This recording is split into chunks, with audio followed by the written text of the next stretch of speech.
Next question ہماری بہن کی ہاں طرف جی سے ہے، کیا کوئی سید زادی ایک نیو مسلم سے شادی کر سکتی ہے؟ جی کر سکتی ہے جی، سید زادی کیوں نہیں کر سکتی؟ دیکھیں یہ جو سنن ابن ماجہ میں حدیث ہے نا، اپنے کف میں شادی کرو اپنے ہم پلہ لوگوں میں، اس سے مراد پرائمری طور پہ یہ ہے کہ وہ ایک سٹیٹس کے لوگ ہوں۔ اس اعتبار سے اب یہ تو ہو نہیں سکتا نا کہ ایک جو ہے وہ غریب مرد جو ہے وہ جا کے ایک امیر عورت کو بیاہ کے اپنے گھر میں لے آئے اور اسے وہ نانو نفقہ وہ والا نہ دے سکے، تو یہ کف تو برابر نہ ہوا۔ نبی اسلام کے مبارک زمانے میں خاندانوں کا ایک کف والا معاملہ ہوتا تھا، ظاہر ہے وہ آتے ملتے جلتے نہیں ہوتی تھی، آج تک وہ قائم ہے۔ تو یہ نبی اسلام کی طرف سے مشورتاً بات ہے، یہ حکمن نہیں ہے، تو مشورہ ظاہر ضرور لینا چاہیے۔ تو اس اعتبار سے کف ہے، جس طرح آج میں سمجھتا ہوں کہ دو سید ہیں، ایک ان پڑھ ہے ایک پڑھا لکھا ہے، اور سید لڑکی پڑھی لکھی ہے، تو وہ صرف سید ہونے کی وجہ سے ان پڑھ سید جو ہے نا وہ اس کا کف نہیں بنے گا۔ ایک نان سید پڑھا لکھا ہے اور وہ دیندار ہے، وہ اس کا کف بننے کا زیادہ اہل ہے، کیونکہ پڑھے لکھے لوگوں کی عادتیں ایک جیسی ہوتی ہیں، ایک دوسرے کو سمجھ سکتے ہیں۔ تو کف ہم پلہ سے مراد صرف یعنی یہ نہیں کہ خاندان ایک جیسا ہو، بلکہ اس کا لیونگ سٹینڈرڈ بھی، مال و دولت کے اعتبار سے یہ ساری چیزیں بھی دیکھی جائیں گی۔ تو شادی تو کر سکتی ہے، اسلام نے ایسی کوئی قدر نہیں لگائی۔ اس حدیث کو بعض لوگوں نے مس یوز کیا، اسی کو بنیاد بنا کے پیر میلیا صاحب نے اہل سنت میں ایک ہنگامہ کھڑا کر دیا کہ سید کی غیر سید سے شادی نہیں ہو سکتی۔ تو دیکھیں انہی کا پڑھ ہوتا ہے پیر نصیر الدین صاحب رحمہ اللہ، انہوں نے اس کے خلاف پوری کتاب لکھی، جس کی وجہ سے ان کے والد صاحب مرتے دم تک ان سے ناراض رہے اس بات کے اوپر۔ لیکن انہوں نے کہا کہ یہ مطلب شریعت تو نہیں، ان کا میرے دادا جو شریعت ساز تو نہیں تھا نا، اس کی ان کا ذاتی فتویٰ ہے۔ یہاں پہ بھی شیعہ نے بہت ہنگامہ کھڑا کیا ہوا، تو ان کے لیے میں عرض کر دوں کہ نبی اسلام کی دو بیٹیاں اپنی حقیقی یکے بعد دیگرے حضرت عثمان غنی کی عقد میں تھی، اور ناظر البلاغہ میں مولا علی کا خطبہ موجود ہے اس حوالے سے، کہ عثمان تمہارا سٹیٹس جو ہے ابو بکر عمر والا نہیں ہے، تمہیں تو نبی اسلام کی دامادگی کا شرف بھی حاصل ہے۔ یہ میں نے ڈسپلے بھی کروایا تھا۔ اور پریکٹیکلی امام خمینی انہوں نے اپنی بیٹیاں غیر سید کو دی ہوئی ہیں، وہ خود سید تھے۔ تو یہ دو مسئلے جو ہے نا ایران کے شیعہ کے پاکستان کے عزادار شیعہ سے مختلف ہیں۔ ایک تو سید کا غیر سید سے نکاح وہ قائل ہے، نمبر دو نبی اسلام کی 4 بیٹیاں مانتے ہیں، الحمدللہ۔ تو آپ کر سکتی ہیں جی، کیوں نہیں کر سکتی؟ نیکسٹ۔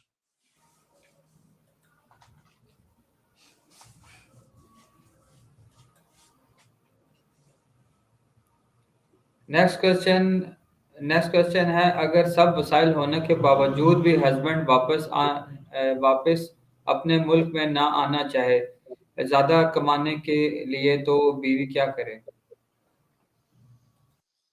بیوی جی اسے آر دلائے، یہ تو بالکل غلط ہے۔ بیوی جو ہے وہ بڑوں کو انوالو کرے، اپنے خاندان میں سے بھی اس کے خاندان میں سے، اور جو بھی اس میں سے فیصلہ ہونا ہے وہ نکالے۔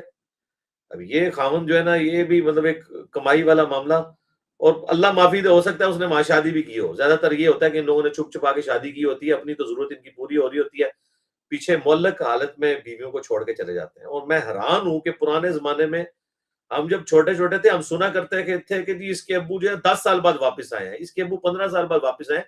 اس وقت تو ہمیں پتہ ہی نہیں تھا یہ کتنے خطرناک ابے ہیں، اتنے ظالم ہوتے تھے یہ لوگ، 10 سال باہر رہتے تھے بیویوں کو چھوڑ کے۔ اسلام میں تو اس چیز کی بالکل اجازت نہیں ہے،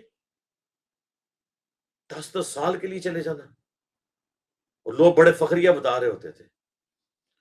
عجیب یعنی یہ معاملات ہیں۔ تو اس طرح کی یہ تو بڑوں کو انوالو کریں جی، دھمکی لگائیں اس کو، اس قسم کے شور کو۔ نیکسٹ۔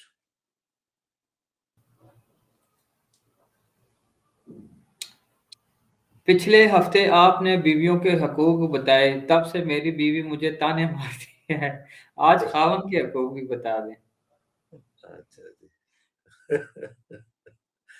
خاوند کے حقوق بتانے کی ضرورت نہیں ہے۔ دنیا کی کوئی بیوی نہیں جسے خاوند کے حقوق پتہ نہ ہو، وہ میسنی بنی رے لادہ بات ہے، پتہ سب کو ہے۔ یعنی دنیا میں کوئی مسلمان عورت نہیں جسے یہ حدیث نہ پتا ہو ابو داؤد کی، کہ نبی اسلام نے فرمایا کہ اگر میں سجدہ جائز سمجھتا تو بیویوں سے کہتا کہ اپنے خامدوں کو سجدہ کریں اس حق کے سبب جو اللہ نے ان کو دیا ہے۔ یعنی یہ نبی اسلام نے سمجھانے کے طور پہ کہا ہے کہ اتنا بڑا درجہ ہے اس کا کہ اگر سجدہ جائز ہوتا نا تعظیمی، عبادت کا سجدہ تو اللہ کے علاوہ کسی کے لیے نہیں ہے، یعنی وہ تعظیم جس طرح حضرت آدم علیہ السلام کو فرشتوں نے کیا، حضرت یوسف علیہ السلام کو ان کے بھائیوں نے کیا، قرآن میں رپورٹ ہوا، تعظیم کا سجدہ. تو اب یہ اس لیے بتایا کہ ایک ترغیب دلانے کے لیے. اسی طریقے سے جامع ترمذی میں حدیث ہے کہ جس عورت نے بغیر وجہ کے اپنے مرد سے طلاق لی تو وہ قیامت والے دن جنت کی خوشبو بھی نہیں پائے گی بغیر وجہ کے. وجہ اگر ہے تو پھر تو ٹھیک ہے. تو مرد کے تو حقوق ساری عورتوں کو پتہ ہے، اس سے تو بڑی کوئی بات نہیں ہے. اس طریقے سے بخاری مسلم میں حدیث ہے کہ اگر کوئی مرد اپنی بیوی کو بلائے تو اور وہ اس کے پاس نہ آئے تو پورے رات فرشتے اس پہ لعنت کرتے رہتے ہیں. لیکن اس میں یعنی مردوں کو بھی دیکھنا چاہیے کہ بیویاں بیچاری کس کنڈیشن سے گزر رہی ہیں، ان کی صحت کی کیا صورتحال ہے، ان کی تھکاوٹ کا کیا لیول ہے. پورا دن انہوں نے آپ کی نوکری کی، آپ کے ماں باپ کی نوکری کی، سب سے بڑھ کے آپ کے بچوں کی نوکری کی جو سب سے مشکل نوکری ہے. تو اب اگر عورت کے ساتھ مرد کو بھی کوآپریٹ کرنا چاہیے. اور عورتیں بھی جو اس قسم کی احادیث مطلب سے بعض اوقات وہ غلط طرف بھی چل پڑتی ہیں اور یا مذاق کے طور پہ تفنن. میں نے اپنی بیوی سے ایک دفعہ میں نے کہا تمہیں اس حدیث کا پتہ ہے یہ ابو داؤد کی کہ اگر میں سجدہ جائز سمجھتا، تو میری بیوی نے کہا کہ ہاں جی پتہ ہے مجھے اس حدیث کے بارے میں، لیکن یہ تو حدیث واضح ہے کہ بھی اگر میں جائز سمجھتا تو میں کہتا تو نبی نے کہا تو کوئی نہیں ہے نا، تو بات ختم ہو گئی. میں نے کہا اس سے یہ رزلٹ نہیں نکلتا، یہ ترغیب کا ایک انداز ہے. جس طرح کہ بخاری مسلم میں حدیث ہے کہ اگر میں امت کی مشقت کا مجھے خیال نہ ہوتا تو میں مسواک کا حکم دے دیتا. اس کا مطلب یہ نہیں ہے کہ مسواک نہیں کرنی، اس کا مطلب ہے کہ مسواک کرو، یہ تو ریلیکسیشن ہے، ورنہ تو یہ وضو کا حصہ بن جاتی. تو اپنی پوری کوشش کرو کہ دانت صاف رکھو. مسواک سے مراد دانت صاف کرنا ہے، ضروری نہیں کہ وہ لکڑی کی ٹہنی آپ نے پھیرنی ہے. دانت صاف کرنا برش کے ذریعے ہو کسی بھی چیز سے. تو یہ ترغیب دلانے کے لیے. تو بیوی اگر آپ کو تانے مار رہی ہے تو تانے آپ کو اسی لیے پڑ رہے ہوں گے نا کہ آپ حقوق اس کے پورے نہیں کر رہے ہوں گے. تو آپ تانے کھانے کے بجائے جو ہے وہ شریف سے خامد بن جائیں، بونافائڈ قسم کے، تو انشاءاللہ تعالی وہ تانے نہیں مارے گی. تانے اسی وقت ہوتے ہیں جب خامد غلط حرکتیں کرتے ہیں. جب خامد ٹھیک ہوتے ہیں تو پھر بیویاں تو تانے نہیں مارتی ہیں. باقی جو تھوڑی بہت ان کی عادت کے اندر ہے وہ تو بخاری مسلم دونوں میں حدیث ہے. نبی علیہ السلام نے عورتوں سے کہا کہ تم صدقہ اور خیرات کرو. میں نے اپنی امت کی اکثریت جو ہے نا عورتوں کی یعنی وہ جہنم میں دیکھی ہے، کیونکہ تم اپنی زبان سے ناشکری کرتی ہو اپنے خامد کی. اور پھر آپ علیہ السلام نے فرمایا کہ عورت کی تو یہ حالت ہے کہ اگر پوری زندگی یہ سکھی بھی رہے نا مرد کے ساتھ اور کبھی ایک دفعہ بھی اس کو تکلیف پہنچے تو یہ پھر اپنے خامد سے کہتی ہے جب سے تیرے عقد میں آئی ہوں میں نے خیر کا ایک دن بھی نہیں دیکھا. یہ بخاری مسلم دونوں میں حدیث موجود ہے. اور ان ساری چیزوں کے باوجود اگر کسی کی بیوی باز نہ آئے تو پھر وہ انبیاء کی بیویوں کو یاد کر لیا کریں. دیکھیں حضرت لوط اور حضرت نوح علیہ السلام دونوں کی بیویاں کافرہ تھیں، سورہ تحریم میں آیا. خود ہمارے نبی علیہ السلام کی بیویوں کے بارے میں سورۃ العذاب میں آیا کہ نبی علیہ السلام کو اس درجے تک دکھ پہنچا کہ قرآن میں آ گیا کہ اے نبی ان سے فرماؤ اے میری بیویوں اگر تم دنیا کا مال چاہتی ہو تو میں تمہیں طلاق دے کے رخصت کر دیتا ہوں، اگر تم اللہ اور اس کا رسول اور یوم آخرت چاہتی ہو تو پھر اسی غربت میں میرے ساتھ گزارا کرو. بخاری مسلم کے الفاظ ہیں نبی علیہ السلام نے آ کے ایک ایک بیوی سے پھر کہا کہ میں تمہیں یہ آفر دیتا ہوں چاہے تو تم مجھ سے علیحدہ ہو جاؤ. تو سب نے کہا کہ یا رسول اللہ ہم آپ کو چوز کرتے ہیں. بخاری مسلم میں وہ بھی حدیث ہے جو نبی علیہ السلام نے ایلا کیا تھا، 1 مہینے کے لیے اپنی بیویوں سے ناراض ہو کے اوپر چلے گئے تھے اپنے گھر کی چھت پہ، اسی وجہ سے کہ وہ نان و نفقہ زیادہ ڈیمانڈ کرتی تھی. لیکن وہ زیادہ سے مراد یہ نہ سمجھیے گا کہ وہ کوئی عیاشی نہیں. ایک صبح کے وقت پانی کا پیالہ میٹھا ہوتا تھا، ایک شام کے وقت، ایک کھجور صبح کے وقت، ایک شام کے وقت. تو اس میں تھوڑا سا چاہتی تھی کہ ہو جائے. لیکن نبی علیہ السلام تو ظاہر ہے فخر کی زندگی گزارنے والے تھے. آپ نے اپنی بیویوں کو اور خود بھی رول ماڈل بننا تھا پوری امت کے لیے. تو اس کے لیے امیروں کے لیے تو صرف نہیں بننا تھا نا، آپ نے فقیری کی زندگی گزاری ہے صلی اللہ علیہ وآلہ وسلم. تو کوئی ایسا مسئلہ نہیں ہے، صبر کریں. میں کہتا ہوں صبر. آج بھی میں نے ایک جگہ نکاح پڑھایا، ہمارے 3 ممبر ہیں اکیڈمی کے، بلکہ آج تمہارے لیے ایک خوشی کا دن ہے. ہماری ایک ٹیم ممبر کی سسٹر اور دوسرے ٹیم ممبر کے ساتھ ان کی شادی، یعنی میرا خیال ہے امیر صاحب ہمارے تو آج شاید پہلی شادی ہوئی ہے جو ماشاءاللہ دونوں طرف اسٹوڈنٹس تھے میرے. مجھے بڑی خوشی ہوئی، میں نے اس لیے اسپیشلی پھر نکاح بھی پڑھانے کے لیے چلا گیا. حالانکہ میرے بڑے قریبی ریلیٹیوز جن کو میں جانتا بھی نہیں تھا، اب سارے رشتہ داروں کو میں یاد آنا شروع ہو گئی. جب آپ اس لیول پہ آپ کو اللہ تعالیٰ کی طرف سے عروج ملتا ہے تو پھر پتہ نہیں کہاں کہاں سے رشتہ دار نکلتے ہیں. میں نہیں جاتا ہوں، ایون سرمنیز بھی اٹینڈ کرنے نہیں جاتا، میری یعنی مصروفیات دعوت کی ایسی ہوتی ہے. لیکن اگر میرا کوئی خاص ٹیم ممبر ہے جنہوں نے دین کے لیے یعنی پرفارم کیا، ان کے لیے میری پوری کوشش ہوتی ہے کہ میں ٹائم نکال کے جاؤں. تو میں نے نکاح وہاں پہ پڑھایا تو وہ مجھے کہنے لگا جی علی بھائی کوئی نصیحت. میں نے کہا ایک ہی نصیحت، صبر. بس اس سے بڑی کوئی نصیحت نہیں ہو سکتی، صبر. بس جب بھی یعنی ایک مرد کو زیب نہیں دیتا اس کی زبان پہ طلاق کا لفظ آ جائے. دیکھیں صحیح مسلم میں حدیث ہے کہ شیطان کا تخت پانیوں پہ لگا ہوا ہے. شام کے وقت وہ سارے اپنے چیلوں سے کارگزاری سنتا ہے. کوئی کہتا ہے میں نے آج چوری کروائی، کوئی کہتا ہے میں نے فلاں کام کروایا، میں نے فلاں کام کروایا. شیطان خوش نہیں ہوتا. ایک چیلا آ کے کہتا ہے آج میں نے میاں بیوی کے درمیان علیحدگی کروائی ہے، تو شیطان کہتا ہے تو نے اصلی کام کیا ہے، اور وہ اسے گلے لگا کے ملتا ہے. اب اس چیز کا احساس تو شادی شدہ مردوں کو ہو سکتا ہے جن کے بچے ہیں کہ مجھے بتائیں میاں بیوی کی جب علیحدگی ہوتی ہے بچوں پہ کیا گزرتی ہے. جب ہم بچپن میں تھے ہمیں کبھی اس چیز کا احساس نہیں تھا کہ ہم سنتے تھے کہ فلاں کی طلاق ہو گئی تو ہم کہتے تھے ٹھیک ہے ایک ایونٹ ہوا ہے. لیکن اب جب اپنے بچے ہیں تو یعنی انسان کی روح کانپ اٹھتی ہے اس تصور سے کہ میاں بیوی کی علیحدگی ہو جائے تو بچوں کے ماں باپ کون ہیں، وہ کس کو اپنا بڑا مانیں گے. نہ باپ کو اون کر سکتے ہیں نہ ماں کو کر سکتے ہیں، اور دونوں میں فرق کیسے رکھیں گے. اس لیے جو ہے وہ میرا خیال ہے میں جو اپنا ووٹ ہے وہ بیویوں کے اس میں پڑھنے میں ڈالتا ہوں کہ بیویوں کو ہمیں بینیفٹ زیادہ دینا چاہیے، ان کی جتنی ٹف لائف ہے، اور مردوں کو کمپرومائز کرنا چاہیے. اور اسی وجہ سے اللہ تعالیٰ نے مردوں کو اختیار دیا طلاق دینے کا، عورت کو نہیں دیا. ورنہ تو عورتیں روزانہ اپنے خامدوں کو فارغ کر دیتی ہیں، ان کا ٹیمپرامنٹ جلدی لوز ہو جاتا ہے. تو مرد ہے نا تو پھر مرد بنے، اتنا صبر آپ کے اندر ہونا چاہیے. ٹھیک ہے نیکسٹ.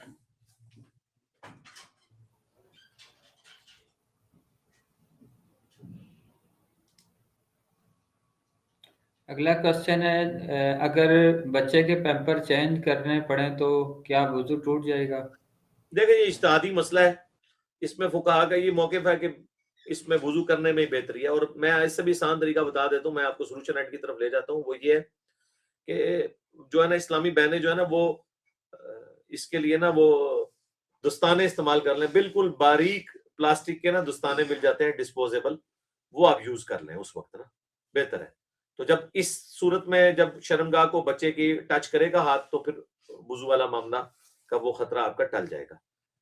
وہ مسند احمد میں حدیث موجود ہے کہ شرمگاہ کو ہاتھ لگانے سے وضو ٹوٹ جاتا ہے اس صورت میں جب کپڑا حائل نہ ہو. جب کپڑا بیچ میں کوئی چیز حائل ہو جائے تو پھر وہ نہیں ٹوٹتا. بعض اوقات انسان جو ہے کھجلی کرتا ہے تو اس کا مطلب نہیں کہ اس کا وضو ٹوٹ جائے گا، کیونکہ وہ کپڑے کے باہر سے کر رہا ہوتا ہے. تو اس طریقے سے آپ وہ ڈسپوزیبل پلاسٹک کے مل جاتے ہیں، بہت سستے ملتے ہیں، وہ آپ یوز کر لیں. اور اگر آپ ڈسپوزیبل نہیں یوز کرنے تو ربڑ کے بھی مل جاتے ہیں، وہ تو ملٹیپل یوز ہو سکتے ہیں. تو آپ وہ رکھ لیں، وہ اس وقت پہنے اور اس وقت پیپر چینج کروا دیں، اس میں کون سا مسئلہ ہے. نیکسٹ.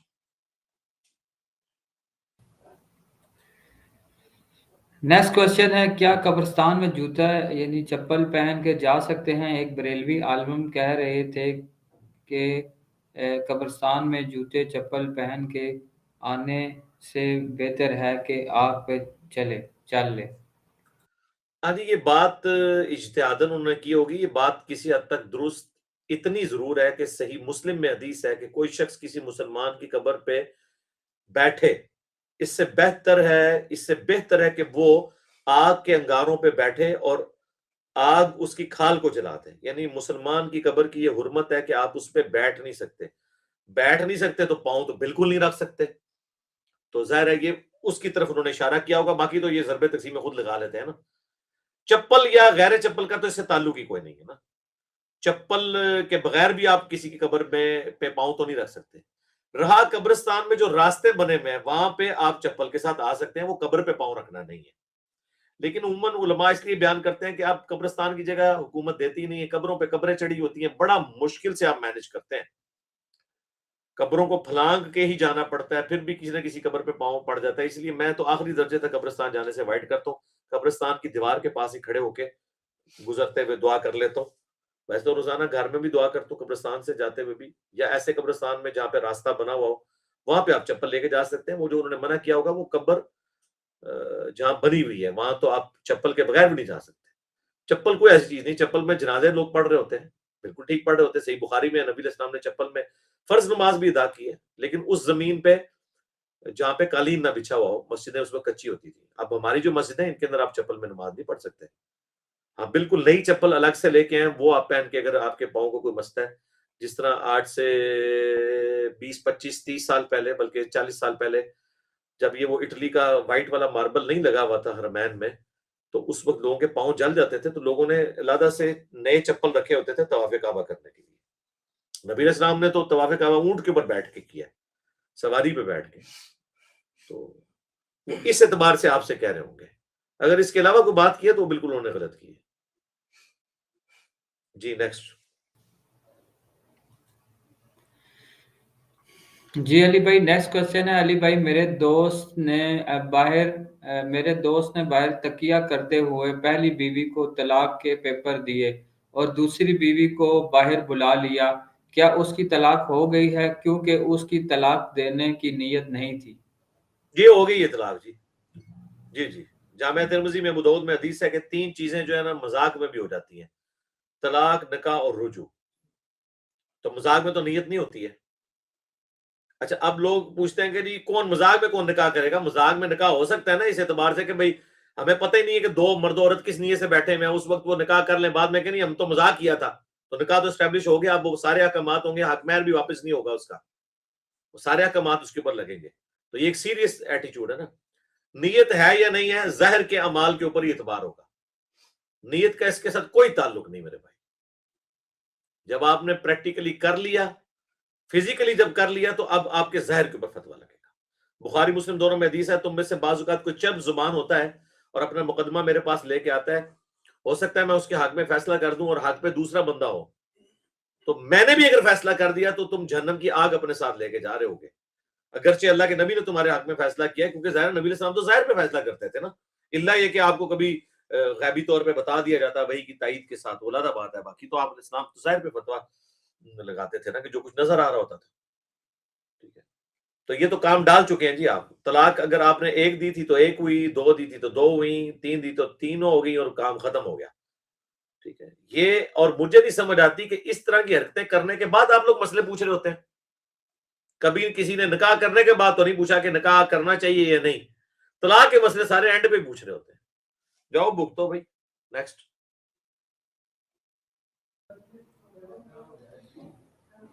جی علی بھائی نیکسٹ کوشچن ہے. کہتے ہیں کیا رومن انگلش میں قرآن پڑھ سکتے ہیں؟ رومن انگلش میں قرآن تو وہ شخص پڑھے گا نا جس بیچارے کو عربی نہیں آتی ہے اور وہ گورا ہے اور اس نے نیا نیا سیکھنا شروع کیا ہے. تو رومن انگلش میں بھی جو قرآن پڑھا ہوا ہے، اس سے مراد یعنی عربی کی رومن یا اردو ترجمے والی رومن. اگر اردو ترجمے والی رومن ہے تو وہ تو ترجمہ ہی پڑھ رہا ہے. یعنی عربیوں کے لیے بھی نا، جو ابھی نیو مسلم گورے ہیں، اب جن کو نہیں پڑھنا آتا ذالک الکتاب لا ریب فیہ، تو پھر وہ ذالکل وہ ZALA اس طرح کر کے عربی کو بھی انہوں نے رومن میں کنورٹ کیا ہوتا ہے.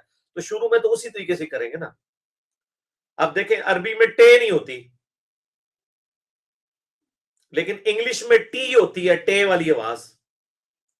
عربی میں اس کے ایکویلنٹ تا ہے، تا، تے. تو اب آپ کے ہی جو نیو مسلم ہے نا گورے، آپ ان کو دیکھیں گے نا تو وہ صراط الذین انعمت علیہم پڑھتے ہیں، کیونکہ وہ ٹی پڑھ رہے ہوتے ہیں اسے. تو انگلش میں وہ ٹی تو نہیں ہوتا نا، ٹی ہوتا ہے. انگلش میں تا والی آواز ہوتی کوئی نہیں ہے، اس کی جگہ ٹا ہوتی ہے.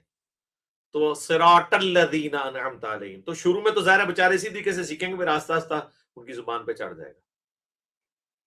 نیکسٹ.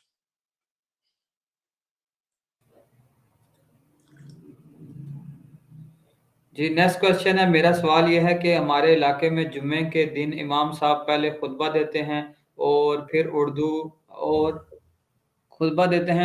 میں پھر جمعے کی پہلی اذان دیتے ہیں، تو کیا حنفیوں کا یہ حلیہ ٹھیک ہے؟ ایلا لکھا ہوا ہے. یہ میرے بھائی جی اجتہادی مسئلہ بنایا ہوا ہے، یہ خلاف سنت ہے. نبی علیہ السلام کے دونوں خطبات کھڑے ہو کے ہوتے تھے، نمبر 1. تیسرا کوئی خطبہ نہیں ہوتا تھا. انہوں نے خطبات 3 کر دیے, ایک اردو کی تقریر اور 2 عربی کے خطبے.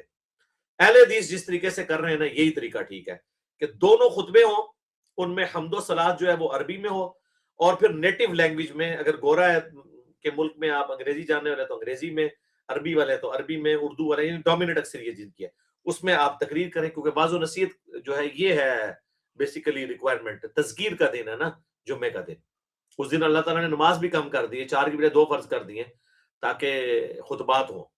تو جو اہل حدیث کرتے ہیں نا کہ 2 ہی خطبے ہوتے ہیں, دونوں کھڑے ہو کے ہوتے ہیں, اور خطبوں سے جسٹ پہلے ایک اذان ہوتی ہے, دوسری اذان تو ثابت ہی نہیں. حضرت عثمان کے اوپر بھی انہوں نے جھوٹ باندھا, صحیح بخاری میں, انہوں نے پیرلل میں دوسری اذان شروع کی تھی, بازار میں آواز نہیں پہنچتی تھی, وہ اذان ایک ہی ہوتی تھی, ایک مسجد میں اور ایک پیرلل میں بازار میں, جس کا ایکویولنٹ آج کل یہ ہے کہ مسجد میں آپ اذان دیں اور اسپیکر سے باہر آواز جا رہی ہے.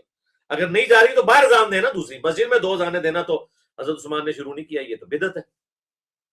تو صحیح بخاری میں آپ پڑھ لیں وہ جمعے کی اذان کے بارے میں.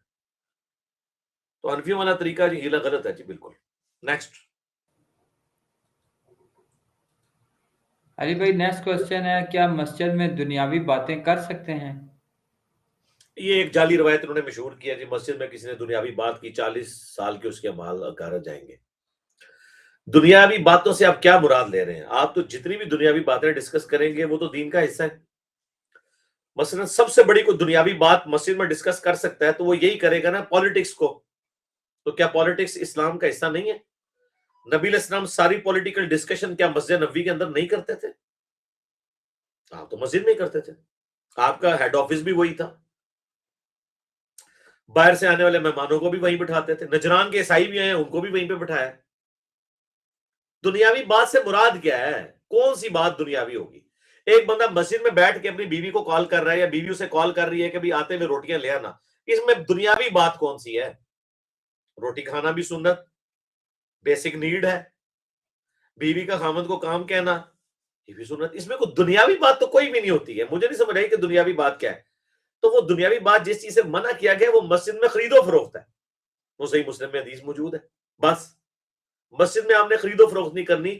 البتہ مسجد میں اگر آپ کتابیں رکھتے ہیں, دینی کتابیں بیچنے کے لیے, ظاہر ہے اس کا تو اس میں بھی کوشش کریں کہ جوتیوں والی جگہ کے اوپر آپ رکھیں, مسجد کے اندر نہ رکھیں, مسجد کے دروازے پہ رکھیں. اس طریقے سے مسجد میں گمشدہ چیز کا اعلان نہیں, صحیح مسلم میں حدیث ہے کہ آپ کروا سکتے ہیں. ٹھیک ہے, مسجد کو گزرگاہ نہیں بنا سکتے آپ. یہ ہے دنیاوی باتیں. تو کوئی ہر بات ہی آپ اس کو دنیا کی طرف لے جائیں گے, میں اسے ثابت کروں گا وہ دینی بات ہے. مثلا کوئی شخص اپنے بچوں کی اسٹڈی کے بارے میں ڈسکشن کرتا ہے مسجد میں بیٹھ کے, تو یہ دنیاوی کہاں سے ہوگی؟ بہترین مستقبل دین کا حصہ, کہ تعلیم نہیں حاصل کرنی بچوں نے؟ بات کون سی کرنی ہے پھر؟ مطلب ایک بندے نے کہنا سبحان اللہ اور دوسرے نے کہنا الحمدللہ, یہی پھر دینی بات ہوگی نا. آپ مسجد میں جو بھی ایک دوسرے کے ساتھ بات کریں گے, ویسے تو آپ کو سارے لوگ یہ کہتے ہیں کہ جی مسجد میں آئیں, جماعت میں اکٹھے ہونے کا مقصد یہ ہے کہ ایک جماعتی زندگی ہو, لوگوں کے دکھ درد کا پتہ چلے. وہ دکھ درد کوئی بھی بیان کرے گا تو وہ ساری بات آپ دنیاوی ہوگی. اگر ایک شخص کہتا ہے نہیں میری بیوی بیمار ہے اس کے لیے دعا کر دیں, آپ تو اسے دنیاوی بات ہی مانیں گے. ایک بندہ کہے گا میرے بچے کی روزگار نہیں لگی ہوئی, آپ اس کو دنیاوی بات کہیں گے. ایک بندہ آگے کہا میرا بچہ پڑھتا نہیں اس کے لیے دعا کر دیں, تو آپ اسے دنیاوی بات سمجھیں گے. یہ ہر چیز دینی باتیں ہیں نا, دنیاوی بات کون سی ہے؟ تو وہ والی دنیاوی بات کوئی بھی مسجد میں نہیں کر رہا ہوتا, ذہن میں رکھیں. نہ مسجد میں بیٹھ کے کوئی بندہ کاروبار کر رہا ہوتا ہے. کوئی اگر کسی کو فون آ گیا اچانک تو ٹھیک ہے, وہ پریفریبلی مسجد سے باہر نکل کے سن لیں. باقی یہ وہ جو جتنی روایتیں پیش کرتے ہیں سب جعلی جھوٹی روایتیں گھڑی ہوئی ہیں. خود تو مسجدوں میں یہ لوگ جو ہیں وہ آل امیہ تو حضرت علی پہ لعنتیں کرتے رہے, ہمیں کہتے ہیں دنیاوی بات نہ کریں. خود انہوں نے یہ کون سے دین پہ عمل کیا ہے؟